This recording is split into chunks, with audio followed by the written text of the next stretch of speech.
Pang ilang take ko na to guys, pang 100, 1,000, 1,000,000. Hindi ako matapos-tapos. Alam nyo, meron talaga tayong customer no, na pag bumili siya, Alfonso pa, Red Horse, bibili ng pulutan, sagad, hindi tatawad. Baga, todo, parang daming pera. May yosi pa, misa isang ka pa. Pero pag kasama yung anak niya, bibilin, gusto ng juice, sasabihin, wala ka pang kain. Gusto ng chips. Tag 9. Silan.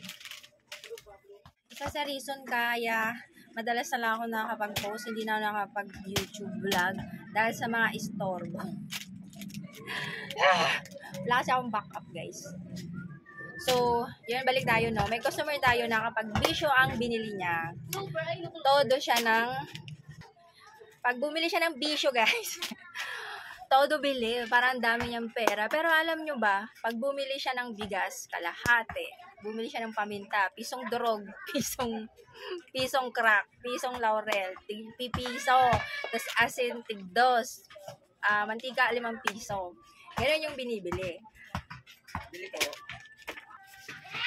So, naiinis kasi ako guys, kapag yung tao, makabili siya ng pangangailangan niya, tapos bisyo yung bibilhin niya, tapos yung anak niya, hindi niya mabilhan. Kung baga, magkano lang yung halaga nun. So, yun lang. Sana naiintindihan niyo yung gusto kong iparating.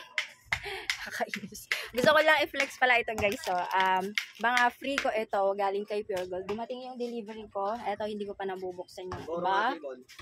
Pula.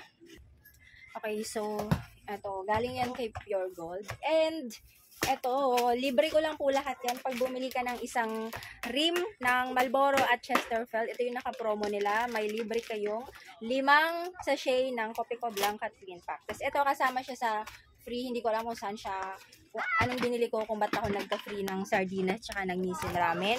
Basta kasama siya sa pinadala kahapon. So, thank you, Pure Gold.